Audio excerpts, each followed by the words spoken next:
What would the boldest version of you look like? What would the boldest version of you wake up feeling like? What would the boldest version of you do with your day? Today we get to speak with Nadja El Fertasi, CEO of EQ Coaching and Consulting, a former senior executive at NATO of 18 years who voluntarily resigned to inspire people, to inspire and spark a flame. And she's here to teach you how to capture and use the fear that you feel inside your life to propel you forward into that strongest version of yourself. How to recognize when you're wearing a mask at work and the impact that that has on your life, on your emotions, on your well-being. How to recognize burnout and how to overcome it. This is a powerful, powerful talk with somebody who really has your best interests at heart, and she drops a lot of wisdom that you can apply to your life today to become that boldest version of yourself. She has worked with scientists, large organizations, policymakers, military staff, and she's here today to help you. So I recommend that we sit back and we listen. Let's jump into this interview with Nadja and find out what she has to teach us. Welcome to Profound Shifts. I am your host, Nate Prince. In pursuit of growth for the mind, body, and soul, we talk to humanity's pioneers, game changers, healers, and disruptors to help you make the profound shifts in your life that lead to peace, joy, freedom, and abundance. Are you ready for a life of growth? The last time that we spoke, you were getting ready to go over to Bali, and you were going to do some work over there. Can you talk a little bit about your experience of your work there and how that went for you? Yes, of course. So I went almost 5 weeks to Lombok and Bali in Indonesia. Lombok was a not-for-profit foundation named Peduli Anak. They work with underprivileged children who have been unable to stay with their family because of financial reasons, children who have been abused, children who have been rejected, all kinds of austerity and adversity. And I helped the English teacher with emotional intelligence for their teenage kids. And these kids are very, very smart. So even though their level of English was not as developed as an American or an English teenage kid, they really understood. And it was so much fun for me as well, because I've never worked with teenage kids. I didn't think I had the patience for it. But I learned from them as they from me. So those 2 weeks were really amazing. And we worked specifically on developing and articulating and visualizing their dream. So I made them really think on what it means to have a dream and to show them that they don't have to become someone. Someone wanted to become Cristiano Ronaldo because he's perfect. I said, with all due respect, I think he's far from perfect like any human being, but you may want to play good soccer like Cristiano Ronaldo, so he can be your role model. But you as a human being right now, you're already enough. Your work doesn't define who you are. It defines what you do. So always articulate and think and visualize, what do you love doing? You don't have to change yourself to become someone. And I think this is a very important aspect, what we tell our children. Who do you want to be when you grow up? Me personally, I think it's a negative or it's a misleading question that keeps children, and when they grow into teenagers and into adults, in a trap that's not theirs. Wow. So that's what I did. Yeah, and it was very powerful. I wrote their dreams. I love writing as well, so I wrote their dreams for them that they can remember and read it every morning when they wake up and before they go to bed. And then when I went to Bali, I worked with a school for children with special needs, mental disabilities. We call them differently gifted children. And I also have a degree in digital marketing, which I was wrapping up. So I delivered their digital marketing strategy, and I wrote the profiles of their children. So it's a kind of a digital word storytelling with words of, I like painting people's emotions in word. It's something it comes natural to me, and I really love describing people's essence or soul. So you really connect on a very deeper level. And because more than 70% of global population is online and on their mobile feeds, whether we like it or not, they wake up with it, they eat with it, they go to the bathroom with it, and sleep with it. Yeah. So how can we use it for the good? Totally. Right? So exactly. So my aim is to really use it to inspire people to be authentic and to live above their potential and not below, and to show that humanity is a mess and it's okay. Yes, we're working on it. Yeah. That's fascinating, that you would take so much time out of your own personal life to do such amazing work, because when you were talking about what you're doing with those children, helping them write this vision for their future, I just thought about how many kids actually get that one-on-one time with somebody and have that crafted and help them see that and connect with it.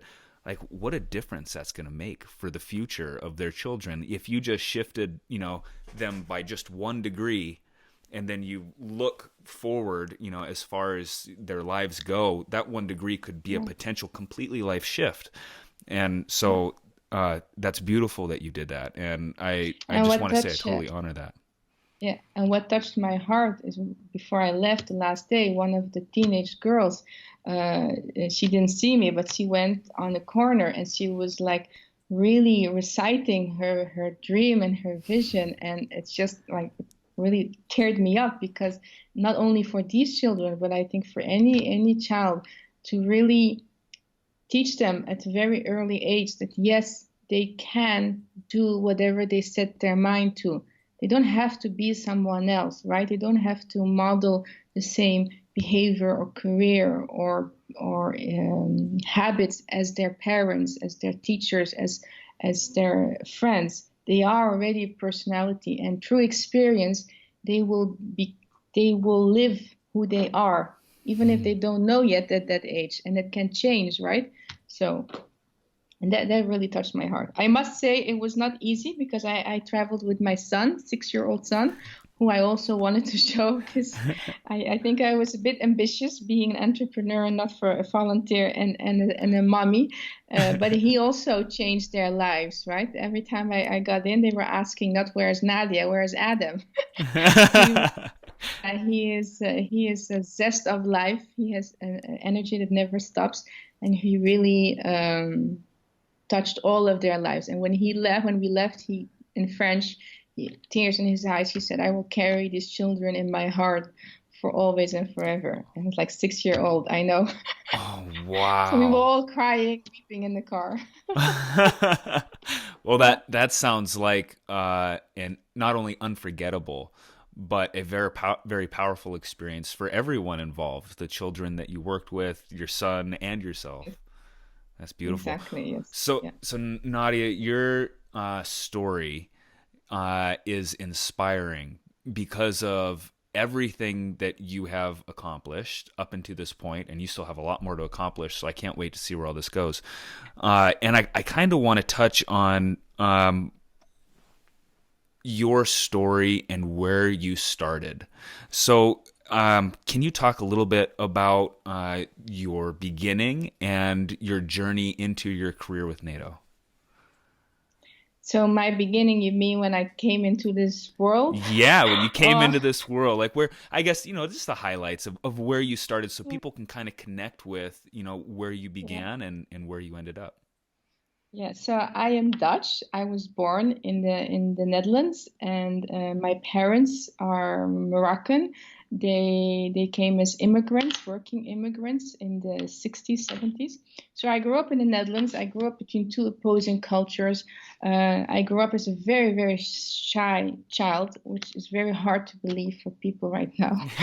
But yeah, I was very introverted to an extent that I hardly ever spoke up. And I grew up in a society that was very difficult for me, because at that time I didn't realize that I didn't fit in, right? I always felt very different. I always felt very outstanders. I was bullied also because of my skin color, but also because I was the alien. I was really weird. And because I lived in my head, I had a huge imagination. So I always tried to escape in my imagination. So childhood and teenage years were far from easy, but everything in life happens for a reason, right? And also the way I learned did not fit the system. And I think we all have different ways of learning. And I'm a very visual person, very imaginative. And so textbooks, just reading textbook just didn't work. Didn't stop me, obviously. So I went to school, I went to university. I dropped out of university when I was 21 to work, or 20 years old, to work for the Ministry of Defense as a secretary. And then So I'm sorry to interject here, but just a no, question. please. So you left university. What was it specifically that got you to say to make the decision to stop and go to work for ministry? I was studying for 1 year. It was my first year of freedom, so I did more partying than studying. I still managed with very little effort to go to the second year, but I want to live. I want to make money, and perhaps later on I will continue my studies. So at that time, I may have seen a very bad example, right? But I needed that financial independence because I was sustaining myself. I was working, I was studying, and I'm someone that I absorb people's energies very easily. It's called an empath. So I needed my own space. So it was very expensive. So I decided to stop, or to put them on hold, and go and find a job. So I worked at the Ministry of Defense.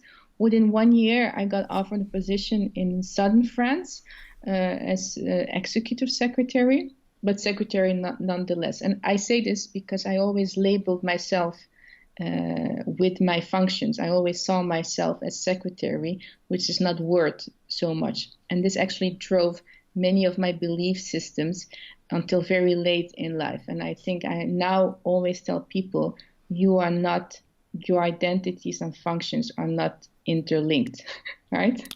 Wow. Your identity is who you are. Your function is what you do. People, the president of France has different function. Doesn't make him a better person than you and I. And this is something I understood later in life. So I worked 6 years in southern France. I mean, I learned a lot. I was by myself, 21 years old, working in NATO, an environment where the middle age was 45. So you can imagine what it felt like for me. But it was nonetheless an amazing experience, an opportunity. And I had to leave at one point because I wanted to grow. I was very ambitious, and I wanted to pick up my studies again. So it was very difficult to stay in NATO at that time because of the contract policy and of the available positions. So everyone kept telling me, you're not going to find another job in NATO. And I think this is important as well, to always believe in yourself, even when no one else does. Because after 2 years or 1 year of applications, interviews, I got offered 2 jobs in NATO, one in the Netherlands and one in Luxembourg. So I chose the one in the Netherlands. And that's when I think people come in your life for a reason. I had a wonderful female boss for the first time. And she really inspired me. She didn't treat me as an assistant. She really involved me in the work, in the technical work. I was just curious, because you had the choice of those 2 different paths. What is it that got you to choose the one that you did? Yeah, the Luxembourg was a much better pay actually, but less responsibility. And I wanted to go up in my career. I'm always someone who's very curious and ambitious, so I wanted to grow as a person, and I didn't think the job in Luxembourg would offer me at that time. Wow. So that's why I chose. I went back to the Netherlands, so I dropped significantly in pay because it was not an expatriate position, but it was it was setting up the ballistic missile defense program office for NATO. So that was an amazing experience, and I made the right choice because they really involved me. I really learned how to foster inclusion between the different sectors. I learned how to write technical interface documents. I mean, I learned so much stuff. I organized major committees. I worked with people from over 40 countries, and missile defense. Wow. It's fascinating. So, and being able to set that up from scratch with the team was just a wonderful experience. So I'm grateful that I did that. And then I went to Afghanistan for 3 months to volunteer. That was also an amazing opportunity and really get to know yourself. And I went to Brussels. I got offered a promotion. And then I met another boss who was perhaps one of the biggest workaholic I've met. I worked with him for 6 years. I didn't have a life. But thanks to him, I managed to not only finish my bachelor's in European Studies. I did a part-time study in the University of Cambridge in international relations. I got pregnant while I was in Cambridge. So I was doing my master's while breastfeeding my son. So I would not recommend this, but I passed. And then I did a few years later, I did another program with the NATO. And again, I really wanted to move away from a support staff to an executive position, because I had all the capabilities and the capacity. But when you're working internally in organizations, it's very difficult to move up the ranks, especially when you've been labeled for so long as the assistant or the secretary. And people, when you make them uncomfortable, they like to, many of them make you feel small, right? So they can feel big, I say it. And I managed after 2 years, again, after a lot of applications and interviews, to land the job of my dreams. So I became a senior executive, working with political and military committees in NATO, some of the highest committee in NATO. And I was really fulfilled. And I did that for 3.5 years. And perhaps you may ask the question, why on earth would you leave a tax-free senior executive position at NATO, right? After 18 years. Yeah. So being a high performer, being someone who had a low self-regard and always tried to prove herself, I did one thing after the other, after the other, after the other. Whether it was something that I wanted to do, yes, many times. Sometimes not, but whether it was in line of my purpose, because I've always had this passion in helping people. I always had this passion in giving my wisdom since I was 16, 17 years old. It was not. And one important event I forgot to mention is that I lost my father now 5 years ago out of the blue. And that was a wake-up call. That was a wake-up call that really got me thinking about mortality. Yeah. I was investing so much in work. I was thinking so much in career. But we all going to die, and we never know when, right? And people avoid the subject of death. But I think that is the most freeing aspect of life, because it makes you live. But that's not what made me quit. I hit burnout badly, in the sense I consider it badly that I was exhausted at all levels, mentally, physically, emotionally. And I was in denial. So I went back to work. I tried to make it work. But I did at the time decide I wanted to hand in my resignation, because I don't want to be 80 years old and look back. I had a nice job, but I have regrets. What if I could have been writing books? What if I could help thousands or millions of people around the world? What if? And I didn't want to ask that question. So I took a calculated risk, of course. I think many people think the grass is greener outside, so they just quit their job, they go travel around the world. And then, oh shit, I don't have money. I don't have, what do I do, right? Yep. So I had 1 year time between my resignation date and when I handed it in. So to put money aside, to change apartments, I sold my car. I really adopted a minimalist approach, because when we do what we love, when we live in our aligned, in our authentic self, we don't need all the material crap. So I got rid of 75% of my possessions, and Wow. I really adapted myself also in the mindset. Okay, this is what I'm grateful for. This is what I need to start. And if I am going to live off a salary which is not a tax-free salary, I need to adapt myself until more abundant comes. And even then, I don't really need it. So that's what happened actually. And I think what the burnout was a blessing in disguise, because life whispers all the time. And when you don't listen, it slaps you in the face, or it screams at you, or it throws stone bricks shaky to your core. So in January, I was, again, just exhausted because I just couldn't do it anymore.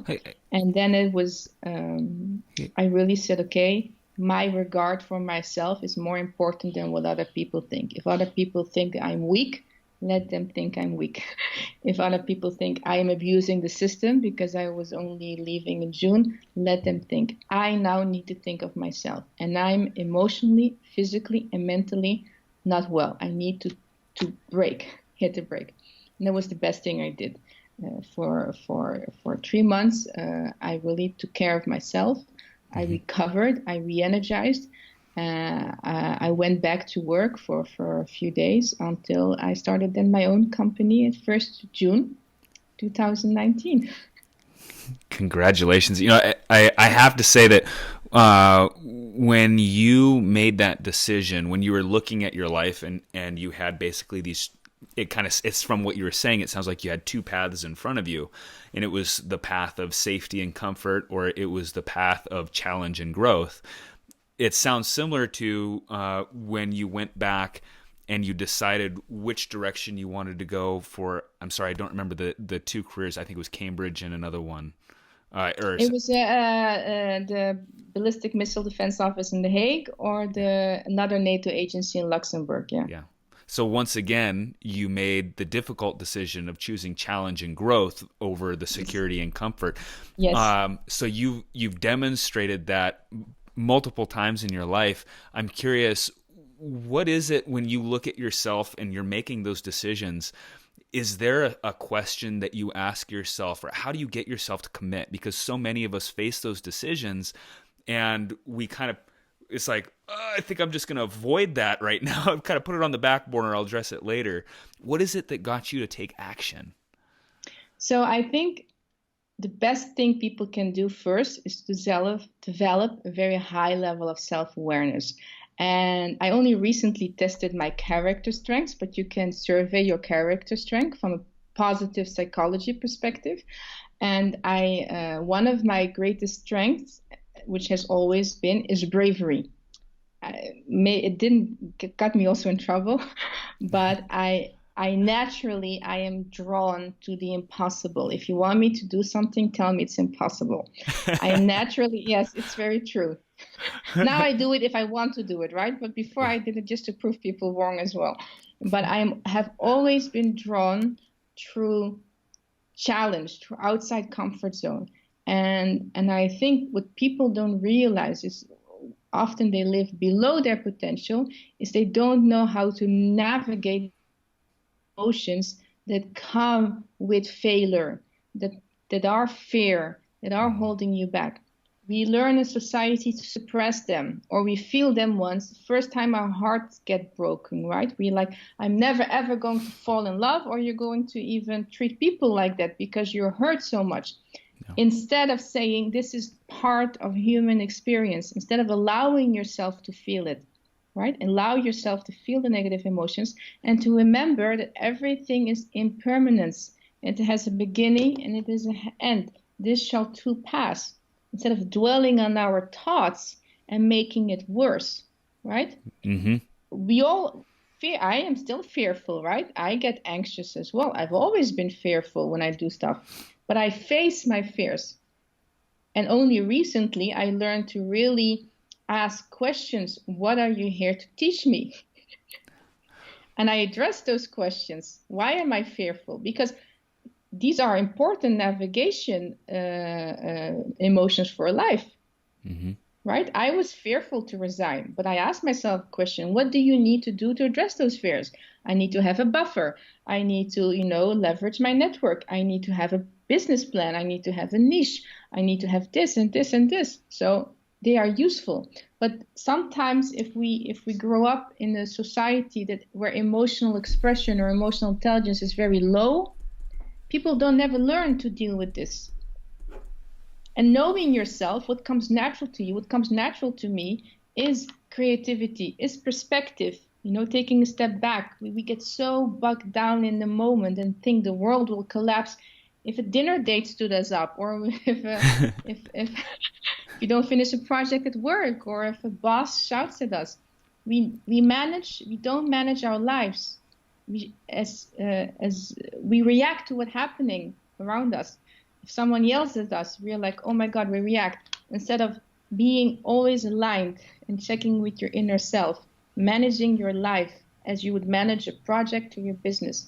I think leadership is not only leadership in an authoritative way. Everyone has the ability to become a leader. But it's important to know yourself and to manage yourself. You always have a choice. And to allow yourself in your way to go through the negative emotions. And then when you're ready, take action to transfer them into positive emotions.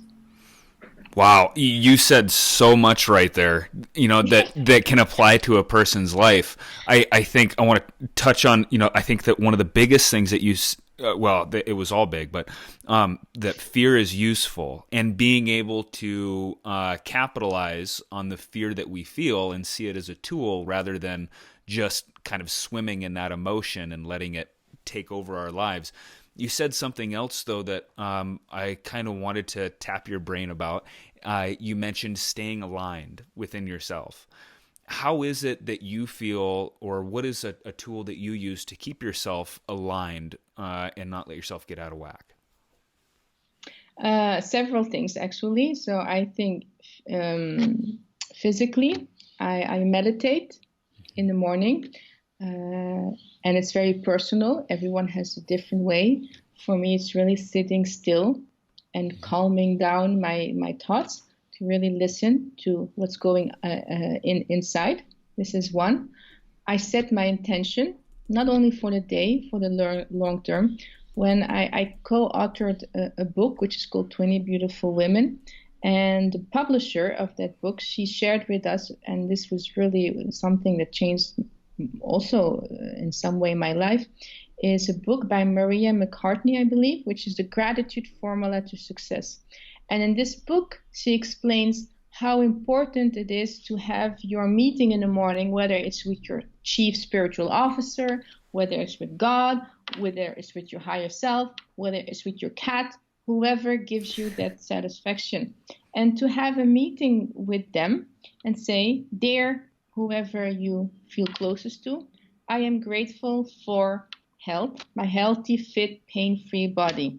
I am grateful for X amount of kilos by. I am grateful for my financial abundance and wealth.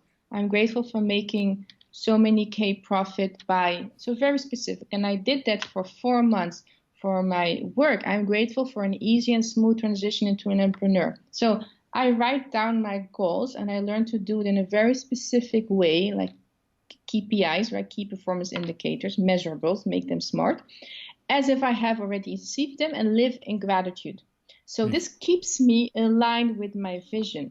I think often people, for whatever reason, we want to control our path to whatever we want. We want a marriage, we want that promotion, and we want it exactly the way how we want it. Mm-hmm. But that life, we all know it doesn't work like that. So I ask for what I want. How I get it is none of my business, right? It's an energy exchange. It's not I want this or I want that. And I am the person that I want to be. So I exude that energy. You vibrate at a much higher level. And and this is not, this is not spiritual guru, it's physics. Yeah. You're all connected to energy. What you put out there as in terms of energy will get back to you. And also living life in flow and gratitude. If I miss the bus, I'm not going to run after the bus, almost kill myself so I'm 5 minutes late. I'll let it go. If I came back from Indonesia and I missed the fact that I overstayed for 4 days, so I had a huge penalty that I had to pay. I'm like, okay, I can't, let it go. It will come back in another way. And it did. So those things, they may seem little, but we spend so much physical and emotional energy in things we can't control and in the past. Mm-hmm. So how I align myself is through these things, to really have a vision. I live in the moment, I live in the right now, but I know where I'm going. How I'm going, I'm very flexible, but I always am reminded about my intent. This is another very important thing. Now that I am working for myself, I have an intent. My intent is to share my wisdom, inspire the masses, and ignite their inner flame. Everything I do in life, whether it's accepting a client or posting on social media, I ask myself, is this in line with my intent? Sometimes I get offers who are not in line with my intent, who are there just for the visibility. It could get me more visibility. It could get me more likes. That's not my intent. I'm not after the likes. I am not after the influencer, or I want to inspire. Right?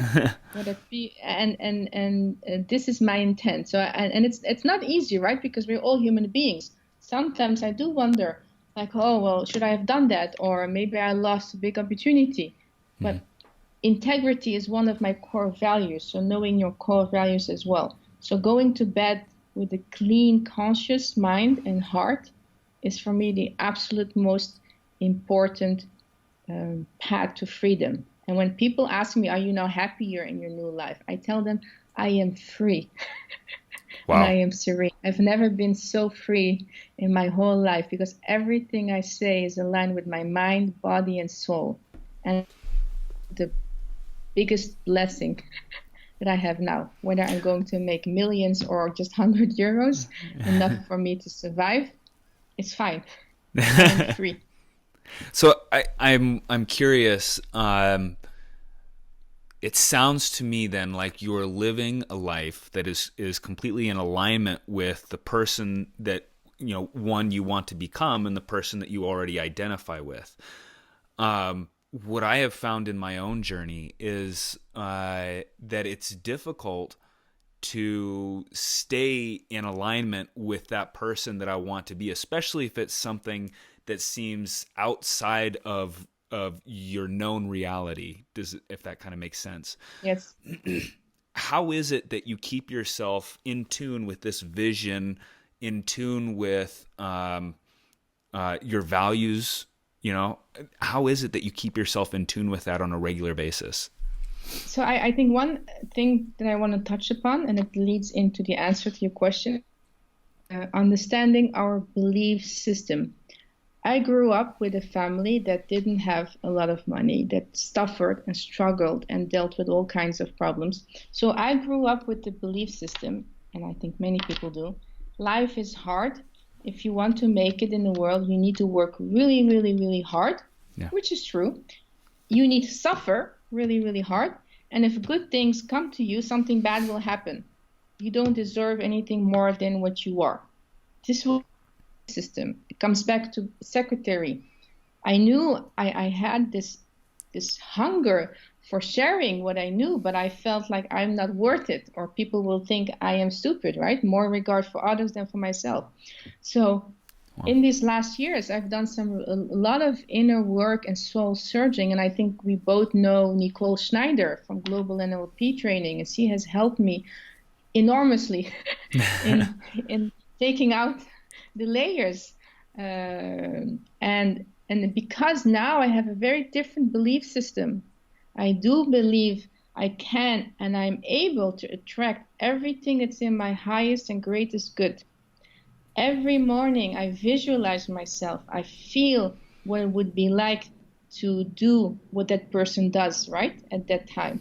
Every time I would visualize, see, feel, hear, what it looks like, and living like I am already in that place. I'm not. People change, right? But I know what I want, and I'm grateful for already having it. And then I let go of any worry on how I'm getting it, etc. So it's a mind shift, which does not come easy. You have to work on yourself. You have to release your blockages, right? You have to release your emotional blockages. You have to question and change your belief system. You have to basically detox yourself first before you can function on that level. Because the sky is not the limit. It is what we believe. If you believe that you can only hit that limit, then that's what you will hit. If you believe you only can attract misery in your life and that you're a victim, that, this is what's meant to be, then that's what's meant to be. And I'm not saying to lay down on your couch and dream about everything that could be, and then, no, you have to live it. You have to take action, right? You have to be very intentional about it. And I believe in divine timing. We're on a very different timeline. So I'm very serene on whenever comes, what comes that is destined for me. But I put in the work. Everything is energy and what you believe. Your subconscious mind is very, very powerful. It's the most powerful human computer in the world, and yet we're only using 15% of it. Yeah. And it almost sounds like then with what you're saying, with allowing that timing, so you're not, you don't demand that it happens at this moment. It sounds like I almost hate to use this word because it has so many things tied to it, but faith, and not in a religious sense, but a faith in one yourself and a faith that, it will occur. Exactly. Yeah. Exactly. And it may not occur the way you imagine it, which is why letting go of attachment and expectations, right? Many things that happened that I manifested did happen, not in the way I thought they would happen, but they happened anyway when I look back. So it's very important to be in peace and not worrying about how you're going to get it. Right. Yeah.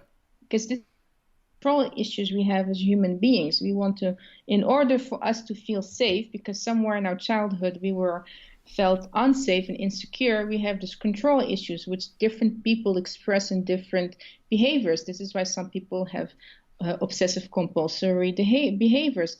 This is why a lot of people have mommy issues or daddy issues, so they always attract unavailable partners, emotionally unavailable partners, right? And then they keep saying, I will never find a guy, or I will never find a woman that's worthy. And so if you believe that, then no, you won't.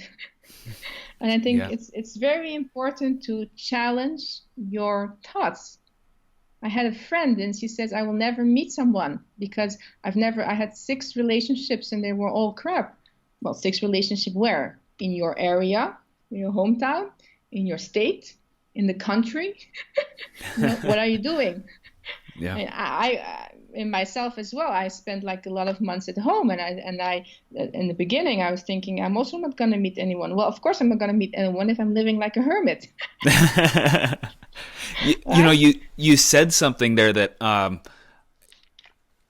it's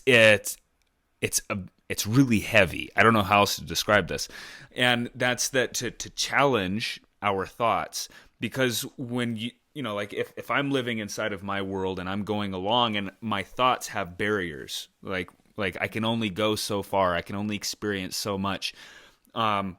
Sometimes those barriers, like we don't even see what's on the other side. We don't even know what's possible for us. And I think that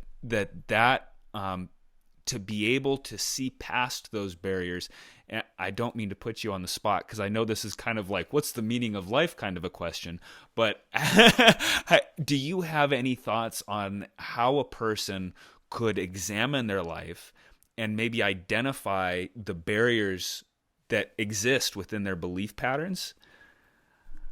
Yes, so there are several ways to do it, right? And for me it comes more natural because I have perspective as a strength. So I'm able to pull it's basically pulling yourself back, right? to disassociate yourself. And there are these techniques of perceptual position. So we always see things through our own eyes, but practicing seeing things in your mind from the other person's perspective, or from life's perspective, or as an observer. Wow. And you will see many new things. Journal, we forget, but write down, or we all have now smartphones. Record your experiences. How did you react? I think being self-critical and the ego is an issue. So it requires putting your ego leave your ego at the doorstep and really examine yourself, right? In a time when you're not emotionally loaded, or when you are not, when you're alone, when you're calm, not when you're angry, or because emotions get in the way. But this is why meditation, or sitting still, or reflecting is very important. And sometimes it's also the timing of your life, right? Sometimes things happen which at the moment may seem very adverse, or very punishment from the universe, but hindsight is the best thing that could have happened to you, right? Because you wouldn't be where you are, because we don't see. So it requires a lot of faith, but it also requires to pulling yourself back, to leaving your ego at the doorstep, and to ask yourself some tough question, and to be very careful when you take advice from people. I work with clients, I never tell them how they should live their life. That's not my job. My job is to help them ask the questions that they need to ask themselves, to help them reveal those barriers, because I don't have the solution. They have the solutions in them, and they need to, you're not going to hire a coach for a lifetime. They need to learn how to live and navigate life themselves. Yeah. But I think everyone is very unique, and often, and it's human nature, and it is maybe all with positive intent. When you talk to someone and ask for advice, well, you should do this, or you should do that, or they make it about themselves. So it's very judgmental, because it's not based on who you are. So you can ask advice from people, but if you don't have a strong self foundation, it's very easy to get influenced, and then to live a life which is not yours. And to also understand, when you were a child, whose behaviors are you modeling? My mother, she's a wonderful woman, but she had so much adversity in her life, and she has a very low self-esteem. So I adopted that behavior, and it's very difficult to take a step. And only now I am really enforcing myself to see the woman I am. And it's not easy always, because I go back to the default thinking of I am not worth it, or I don't deserve that. So it's really important to ask you, who was I around when I was 10 years old? Which behaviors am I modeling? Where does this belief system come from? It's conscious, but a lot of it is unconscious bias and belief system that we inherited. Yeah. And I see that's change. And that's why I think, so you recommended, I heard you mention, the journal. And a lot of times when we make it a habit to write and go through that, our subconscious pours through our conscious mind. And so we may write something and go back and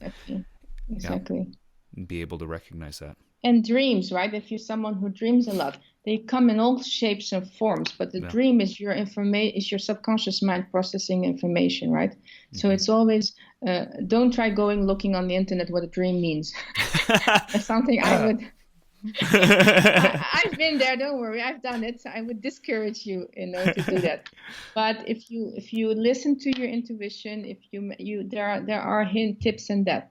But like you said, when you write with pen and paper, comes out, and just let it flow. And if you say, oh, but I'm not a good writer, etc., it's an assumption, it's a judgment. Yeah. How do you know you're not a good writer? Have you ever written? Right. And all those things. Or I will always fail at work. Where does it come from? Isn't it the once that you succeeded with a project? And then I did. So You didn't. So it's a misconception. And this is how you challenge your belief system. By asking questions, By right asking questions. questions. Because Yeah. there are no right or wrongs. You see the world differently than how I see it. And we can have debates on a certain issue, but I respect your opinion, and I expect that you respect my opinion. And we're not here to be right or wrong.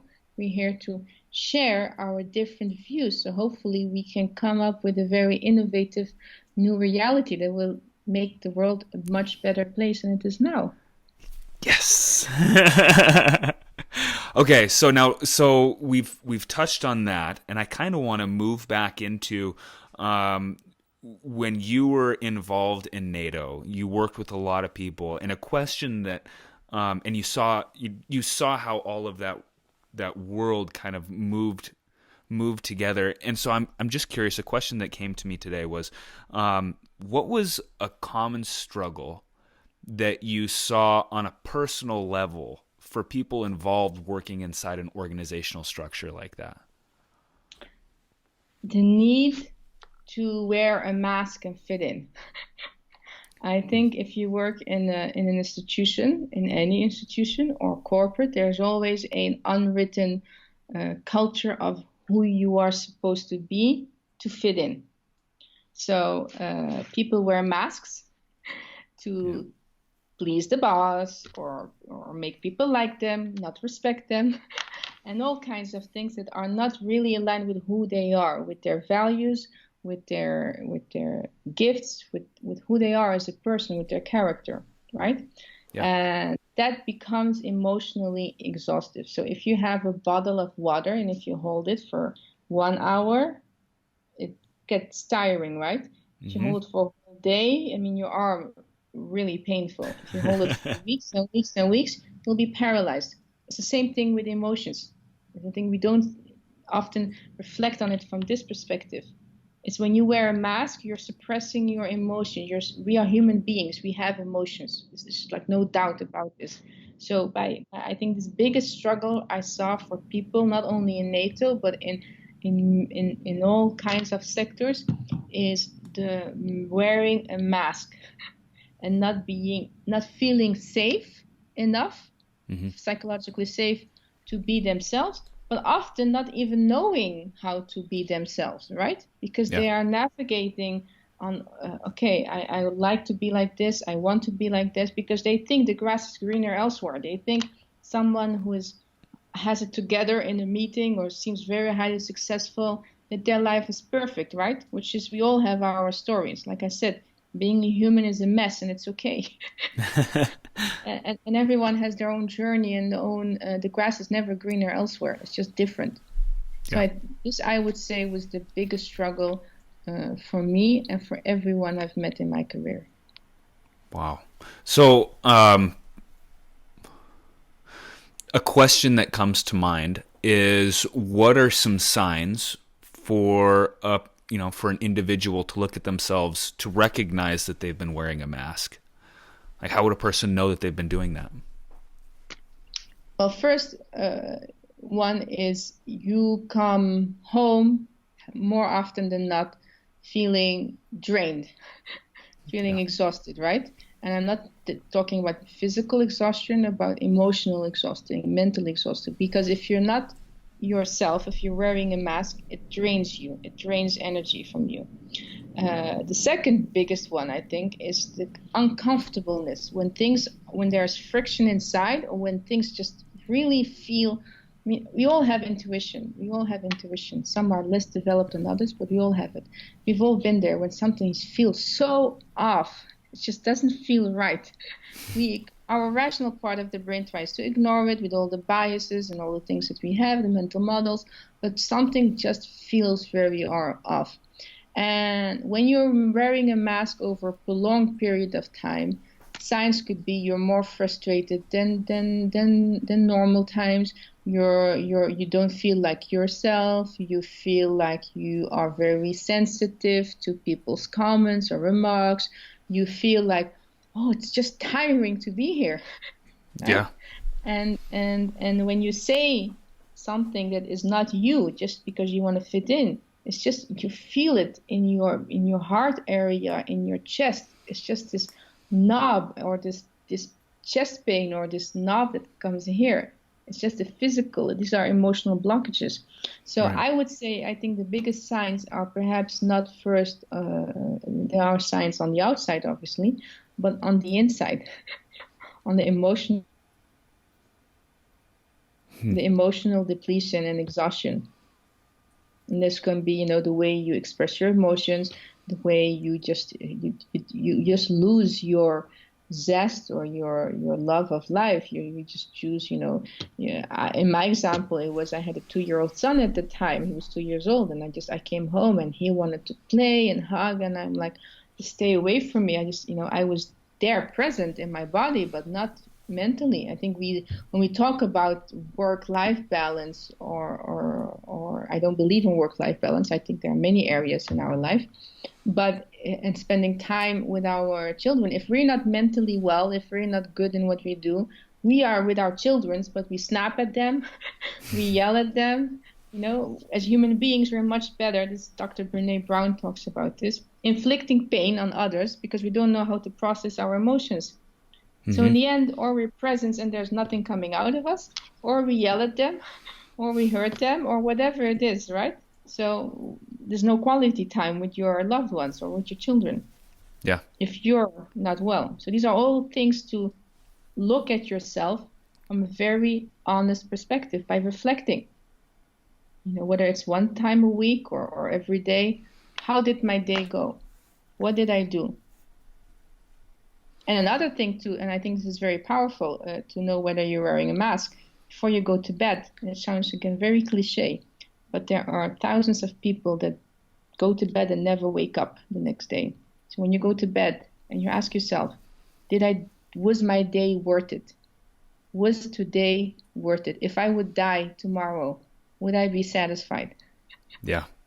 That's a question many people don't want to ask. No, that's what I was going to say. Because what if the answer is no?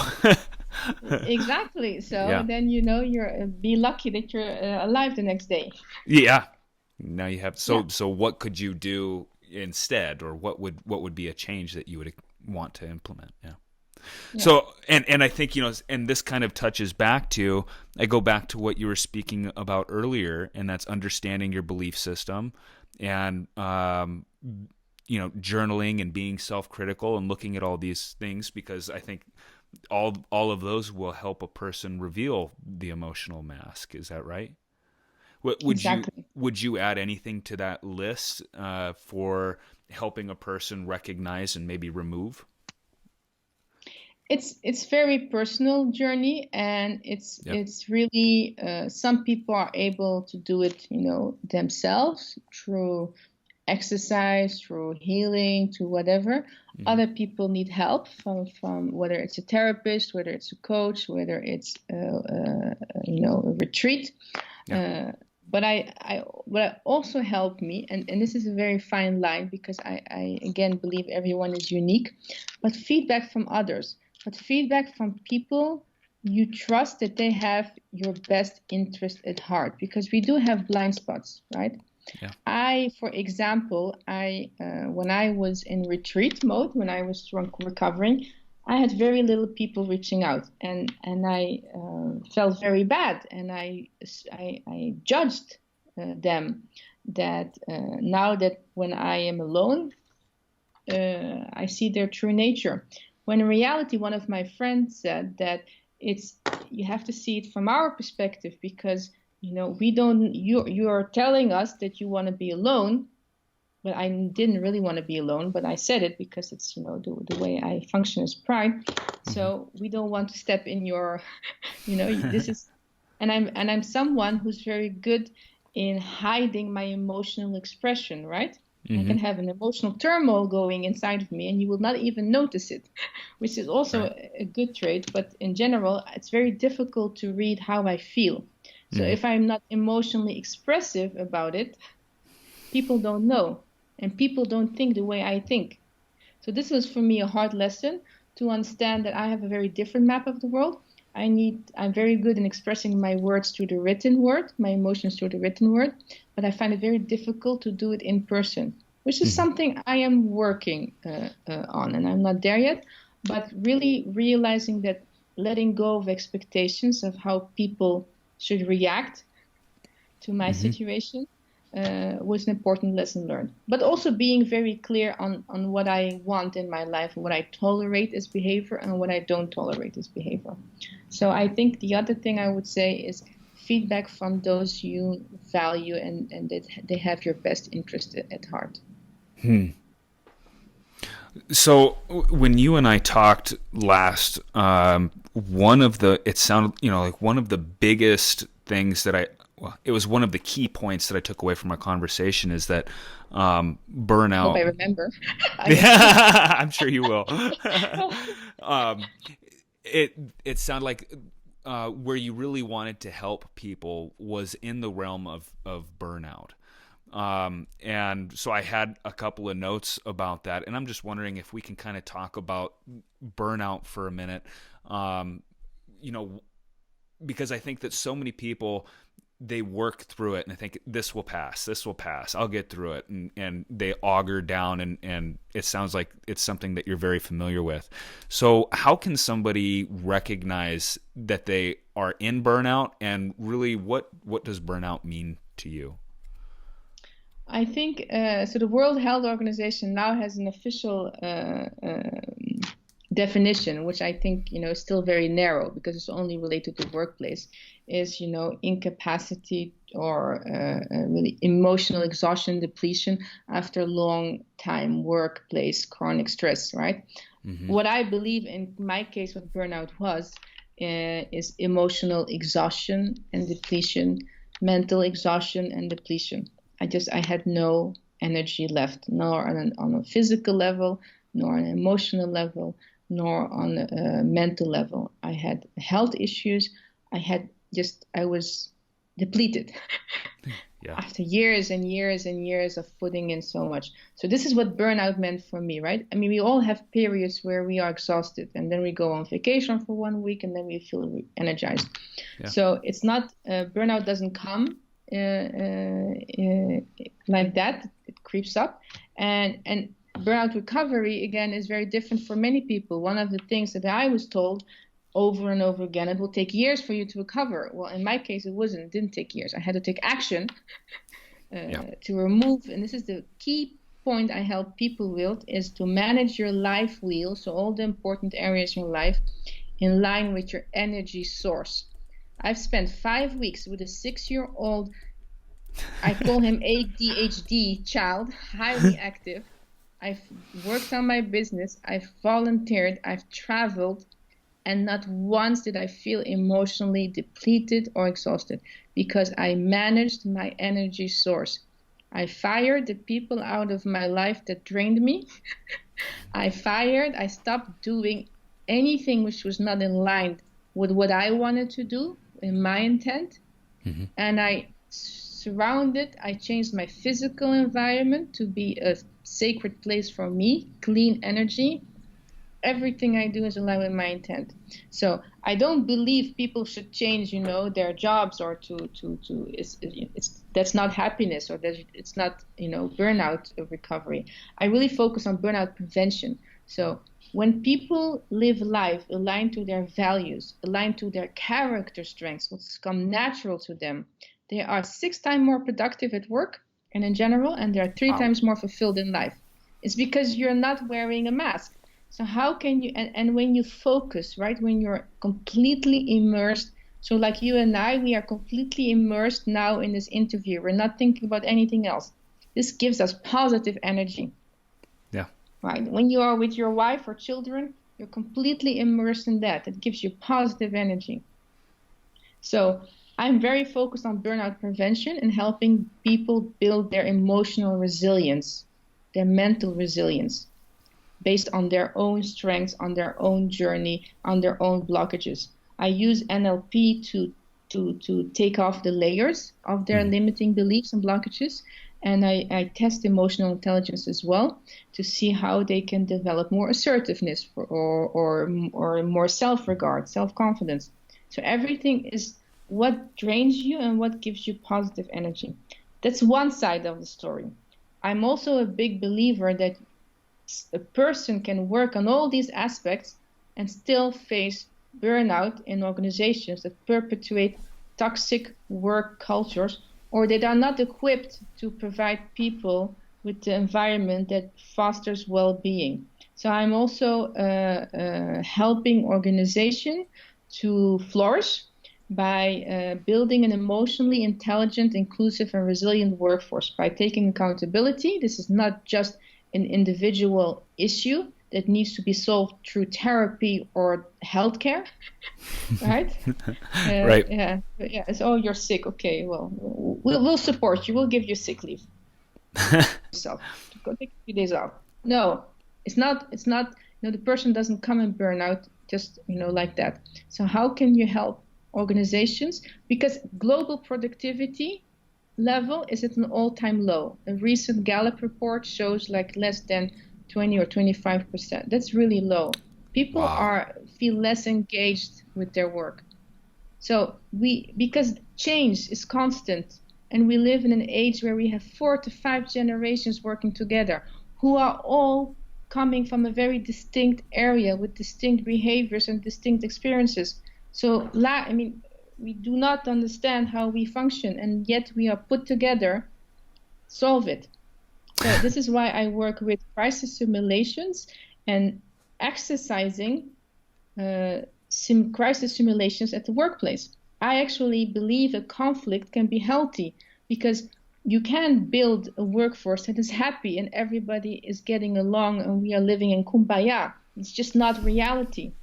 I think helping people to navigate and to cope with conflict will get them their own self-awareness, will get them the social awareness, and will give them the tools and techniques to navigate these issues at the workplace. Right. So it really, the work I do with emotional intelligence really focuses on assessing someone's emotional intelligence level, soft skill, predicting, increasing their performance, the productivity, and the well-being of people. And I think there's a shift going on to focus on the well-being of people, which has a direct correlation with organizational profit, productivity, and performance. Wow. And because I have this huge imagination since a child, because I felt alien, now I use it to my advantage. So I really design personality types, all kinds of personality types, so people can step outside their map of the world and do these crisis simulations from another person's perspective and really live that role. That's powerful. Yeah, because they feel safe to do it, right? It's not their line. It's not like, oh, nobody's going to laugh about me because I'm just acting. But internally, they are, discovering many, many things about themselves and and their judgment and how they see things. So, okay. So I'm curious then, could we touch on how do people get in touch with you? If they have an organization that they feel that could be beneficial for, or on a personal basis, how is it that people can best reach out and get in touch with what you're doing and contact you? Yes, so I'm working on my organizational website, which should be ready by the end of the month. But I have my other website, which is online. It's NadjaElFertasi.com. So it's very easy. Yes, and I have all my contact details there as well.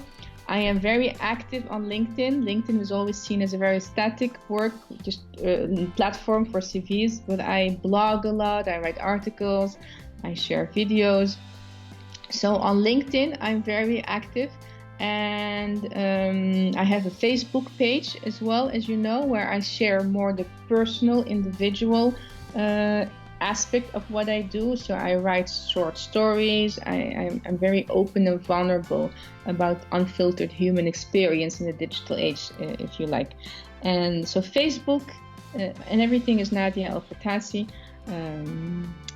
LinkedIn, and I'm also on Instagram. I'm not on all social media channels because it's just not sustainable. And my website, NadjaElFertasi.com. Okay. All right. And I will leave links for all those down below. So anybody that wants to connect with Nadja, be sure you go over there and check out those different ways to connect. And before we say goodbye, Nadja, I wanted to. We've already pulled so much wisdom out of you today. I know, and I'm just getting started. I'm curious if you could give yourself one piece of advice 10 years ago, what would that be? It's okay to take care of yourself more. It's okay to do what's best for you than what's best for others. It's okay to have more regard for your own happiness. It's okay to be selfish. It's okay to take care of yourself first. That's the advice I would give anyone, that it's okay to put yourself first. So you heard that. It's okay to take care of yourself first. Fear is useful, and be self-critical when you're journaling. Look into yourself. Yes. Nadja, thank you so much for coming on and sharing your wisdom with the audience. We greatly appreciate it. Thank you, Nate. This was really amazing, and I felt like we just started. So thank you. Yeah. Bye-bye. All right. Bye-bye.